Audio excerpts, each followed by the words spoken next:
প্রবেশ করেছেন, যেই শরীরটা হারাম দিয়ে বর্ধিত হয়েছেন, বেড়ে উঠেছে, যারা হারাম খেতে খেতে শরীরটা বড় করেছেন, ওই শরীরটা কখনো জান্নাতের মধ্যে যাবে।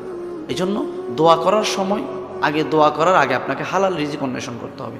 দ্বিতীয় নম্বর যে পয়েন্টটা হলো, দোয়া করার সময় বিশ্বাস করতে হবে আমার যিনি রব, যিনি আমাকে সৃষ্টি করেছেন, উনি অবশ্যই আমাকে দেখছেন, উনি আমার কথা শুনছেন, উনি আমাকে সবসময় দেখাশোনা করতেছেন, উনি আমার ফরিয়াদ শুনতেছেন, উনি আমার দোয়াগুলো কবুল করতেছেন। এ ধরনের ইয়াকিন থাকতে হবে, তখন আল্লাহ রাব্বুল আলামিন আপনার দোয়াটা কবুল করবেন। তৃতীয় নম্বর হলো, দোয়ার সময় অবশ্যই নবীজির উপর দরুদ শরীফ প্রয়োজন। আমার নবীজির দরুদ ছাড়া কখনো দোয়া কবুল হবে না। ইন্না দুআউ মাওকুফুন বাইনাস সামাই ওয়াল আরদি লা তাসআদু মিনহু শাইউন হাত্তা তুসাল্লি আলা নবিয়িকা হাবিবিকাল মুস্তাফা সাল্লাল্লাহু আলাইহি ওয়াসাল্লাম। নিশ্চয়ই আমরা যা দোয়া করি এগুলো আসমান এবং জমিনের মাঝখানে ঝুলে থাকে। যখন আমার নবীজির উপর দরুদ পড়া হয়, সাথে সাথে ওগুলো আরশ আজিমের মধ্যে গিয়ে নক করে আল্লাহর কাছে কবুল হয়ে যায়।